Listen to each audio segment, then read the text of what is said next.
Hey Joe, I got Todd on the line. He just called in. Yes, I'm here. All right, Todd. How you doing? Hi, Todd. Yeah, you as well. Just trying to, pizza ovens here, so I was questions. Sure. What's your concerns? First of all, I guess just talking to some other people, or it was mentioned that with these pizza ovens, that you need to in some way so that you don't end up cracking the brick floor. I don't know if there's any truth to that, if that's just certain types of ovens that you have to worry about that with or what, but something where you have to start with like a really low heat and then gradually kind of work it. These are fire bricks. So, Alfa started in 1977 as a brick manufacturer, and then they slowly evolved into a pizza oven manufacturer. But these are actually fire bricks. These are designed for fireplaces and things like that. So, yeah, you're not going to have any issues. In fact, you can build a wood fire directly on it. It's not going to hurt it. There is no break-in. There is no break-in. Really, the only break-in is really for the stainless steel burner. The manufacturing process causes oil and grease buildup. So, you do need to just turn it on high for half an hour. That's it. That's the break-in period. Nice. Okay. Now, have you started it up yet?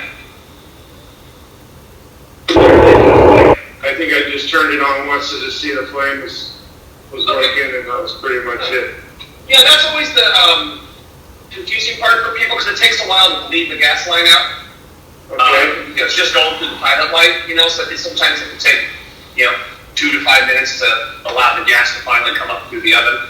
It sounds like we've already passed that point, so that's good. And, and you got your ignition in there, your battery in the ignition all right and everything, right? Hear the clicking sound? Like I said, it did start up. I did get the flame on, so cool. Yeah, that should all be set. But so, kind of just basic instructions or tips. Did you buy the tool set from Kurt? No, so that's the other question. I kind of wanted to see, what are really the necessities that I need. I know that you need the tools. So you need it's called a peel, a turner, and a brush. You need those three things in order to cook pizza.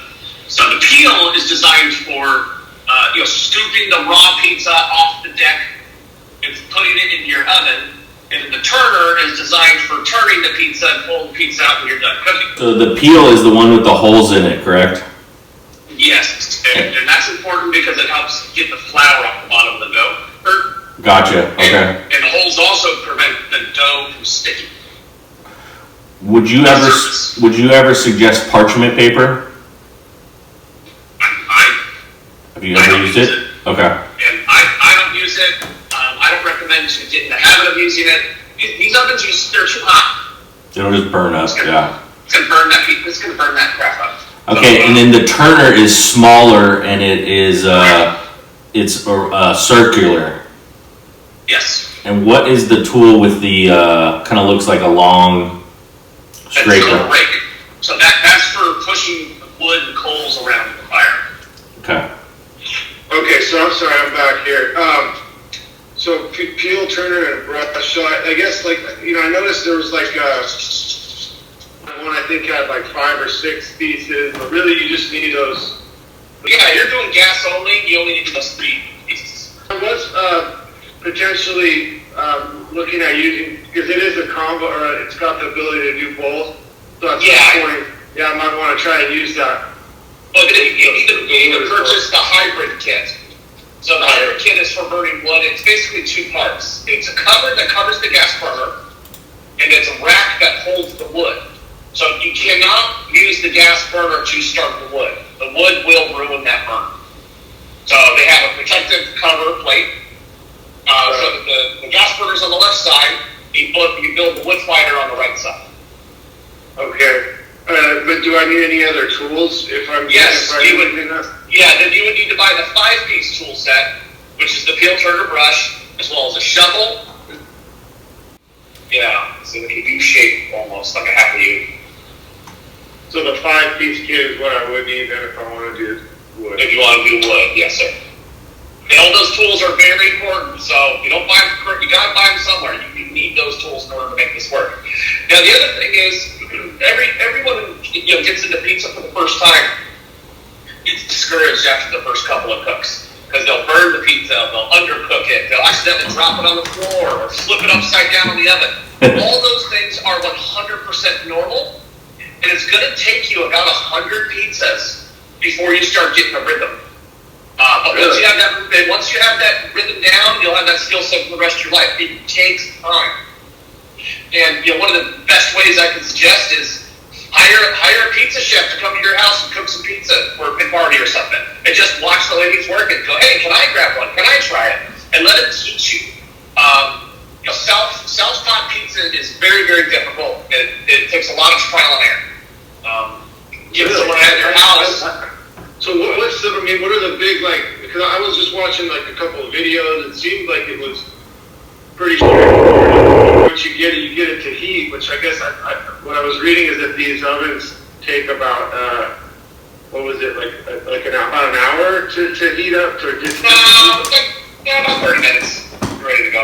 Okay, but once it's at that, it gets up to 10, then I thought it was just these pizzas cook in 90 seconds or something, it's pretty fast. Well, it depends on the moisture of the dough, it depends on the thickness of the pizza, and how many toppings you're putting on. There's a lot of variables. Okay. Huh. But just a margarita you could crank out in a minute, right, Joe? Yeah. So like a Neapolitan pizza is really just dough, cheese, and sauce, and then after it's cooked, you throw a little basil on it. Those are pizzas you can have in 60 seconds or under. There's not a lot to them. And it's a special type of dough that's very lightweight, airy. 000? Yeah, the little 000 flour, and it's 100% moisture versus 100% flour, and so on and so forth. And getting dough is a whole other thing. So I'm lazy with my dough. I'll just go buy it from Trader Joe's, and it seems to do a good job for me. But then, I prepare my dough balls the night before, and I put them in proofing boxes, which is where you store pizza dough so it keeps its moisture content overnight in your fridge. You need to get a laser thermometer to check the depth of the pizza oven as well, because the thermometer is reading the air temperature, it's not reading the deck temperature. And the deck is the brick. So get yourself a nice laser thermometer that goes over 1200 degrees Fahrenheit. I do have a laser thermometer. I don't know if it goes over 1200, but okay. So yeah, check out. Some of them max out at 600, and that's just not going to work for you. But so what do you want your deck to be at? Everyone's different. I personally like mine between 750 to 850. That 850 range, that first pizza you're going to put on there, most likely the bottom will burn. It takes a little bit of that severe heat out of the brick, and the brick cools, and you're ready to start cooking pizza. Always the first two is the hardest, and then after you get more and more in, it starts getting easier and easier. And that's why it's good to do the Neapolitan smaller ones to start. So you buy your dough from Trader Joe's, though, you said? Yeah, just go Trader Joe's and buy it. Do they have different types where you were talking about the 000 and all that stuff? No, they just flour. have one type of dough. So you can go to a certain restaurant. Italian, really nice pizza dough sometimes. You can buy it by the pound. There's some Italian pizza joints sell pizza dough balls, and you can go buy from there. Yeah, I would just go to my local pizza place and ask them, and then they'll usually give you pizza dough raw if you want. I've even got the sauce and stuff there too. But you like the Trader Joe's stuff? We have one right down the street, so that would actually work out. But you gotta take that dough out of the bag, and then you gotta throw it on your countertop and ball it into a perfect sphere. And get it nice. It's so important to get that ball nice and round before you start stretching it into a pizza shape. Line up, and I'll put 5 per proofing box, throw it in the fridge. I'll pull them out 2 hours before I cook pizza. I let them sit on the countertop. You're letting the dough warm up. It's easier to handle that way. Or your oven at home might have a proofing button. It proofs, and the oven gets up to a real low temperature, and it will help the dough soften up and makes it easier to stretch out. Okay, so when you buy the dough, you're saying you first ball it up into as tight of a sphere as possible, and then you put it in a proofing box in the refrigerator overnight, and then when you're ready to, or whenever you're ready to cook the pizza, and let it sit for two hours about on the counter. Yeah, it depends on the time of the year. In the summertime, you might only let it sit for an hour. Winter, you let it sit for 3 hours. It all depends. Yeah, and then you're just gonna stretch it out with your hands, kind of basically kneading it out into a crust. Yep. And then toppings and so, but I mean, just for like so if I'm doing that and I'm using a Trader Joe's dough, so you turn that oven on initially, you put it all the way up on high, right, and then you put the door, close the door, and you're saying it usually heats up in about 30 minutes on average, but 30 minutes or less. And then, but you're gonna check you want your deck to be around 750 to 850. Like, no, I don't pay attention to it. All about the floor. Yeah. All right. The thermometer is there just to make people feel good, but it's not ever used.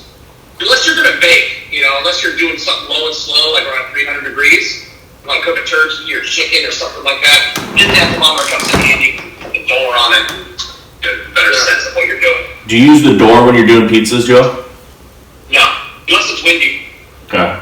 Oh, you don't put the door, you leave the door open. Maybe just during warm-up you can have the door on, but I don't shut the door all the way. So during warm-up, I'll shut the door all the way and then back it off 1 to 2 inches. A lot more airflow coming. Oh, okay. Yeah, this one just kind of slides in. It's not like an actual door, but that's correct. You have some sliding ability to go 1 to 3 inches back and forth. And so you're saying when you're cooking the pizza, you do have that on, but you just leave it back a few inches, or you don't have it on at all? When I'm cooking pizza, it's not on at all unless it's windy out and I'm trying to block the wind. During warm-up, I'll leave it on. Sure. Yeah.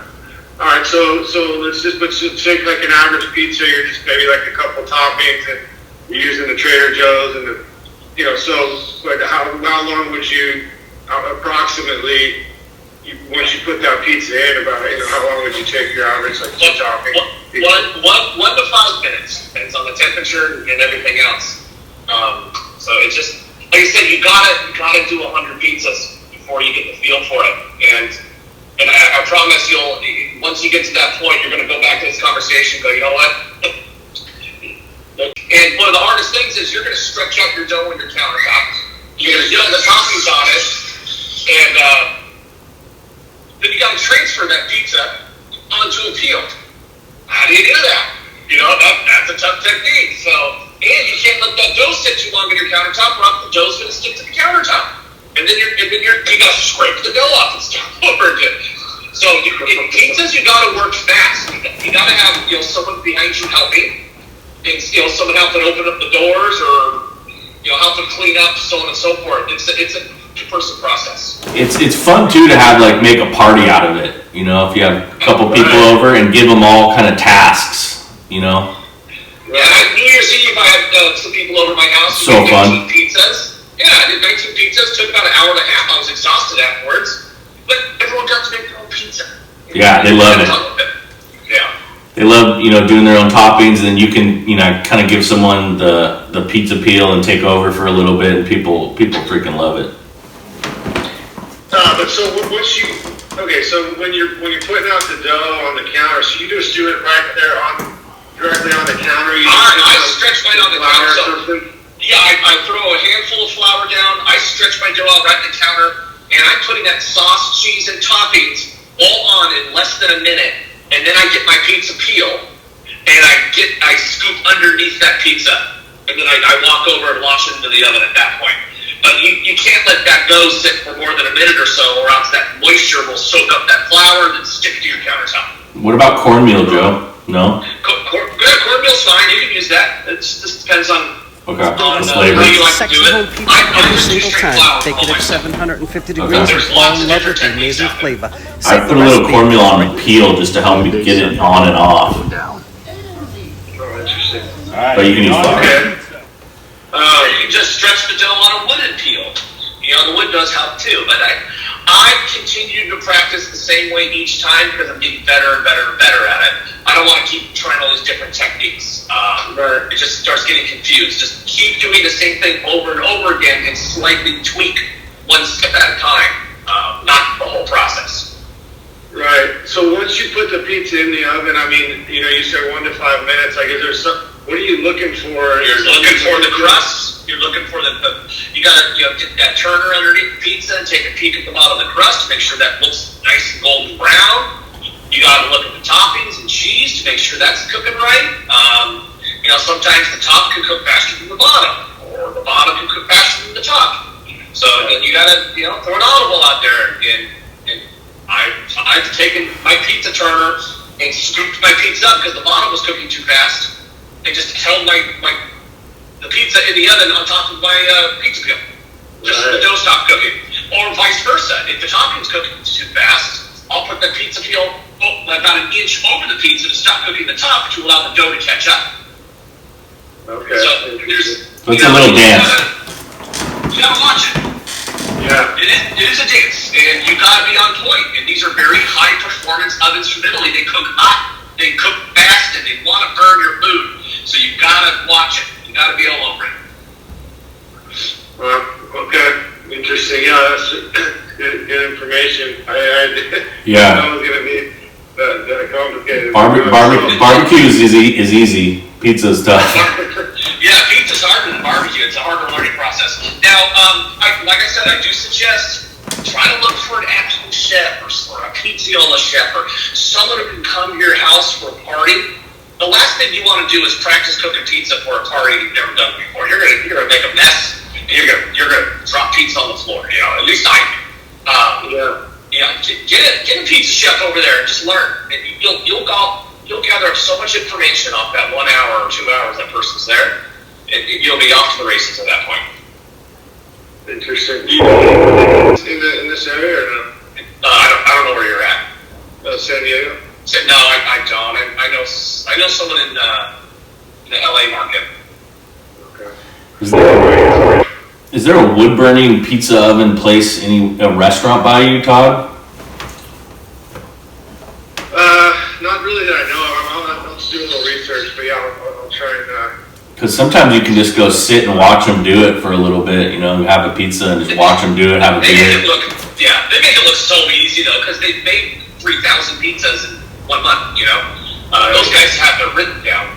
But you know, us who don't make 100 pizzas a day, it takes a long time to get to that level. Right. Yeah. So do you typically just do yours with gas most of the time, or do you see a big advantage with using the wood? Like as far as I cannot tell the difference between wood and gas. Once that wood is up and burning clean, you can't taste the difference. And the gas oven's hot enough to keep Have you char. ever failed the pizza launch? A semolina dusting and one quick pour is all it takes. But just make sure you don't chicken out. most of the stuff I see online is pretty much the consensus. I think most people can't tell the difference. So. Just more work. Yeah. But it's just the ambiance of it. And the smoke. It's fun. So, do you have any? I just saw you said that you just go Trader Joe's for the dough. Do you have any like as far as sauces or any source where you get your sauce and cheese or anything that you found to be like good? You can make your own. You know, you don't ever want to do just straight mozzarella. You want to do some type of blend, like an Italian blend cheese. Trader Joe's sells it. It's a pizza cheese. It's called, where it's like 3 or 4 cheeses in there. It melts better. Doesn't burn as easy. Because straight mozzarella tends to turn black faster, so you got to put the harder cheese in, the provolones, parmesans, that help from it burning. And how about the sauce? Anywhere? You can buy pizza sauce, or you can just make your own. You can buy crushed up tomatoes, boil them down, a little salt, Italian seasoning, throw it through a strainer, and make your own sauce. I mean, Just depends on what you want to do. Just for the sake of making it easier, just buy the sauce. I was curious if you had like a certain store-bought brand or something that you found to be really.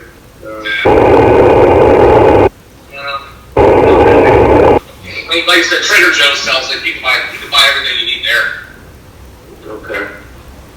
And then, so in this oven, you typically want your when we're talking about these pizzas, I mean, what size are you usually doing on the dough, or what you? In the beginning, the very beginning, I was doing little 8 to 10 inch pizzas.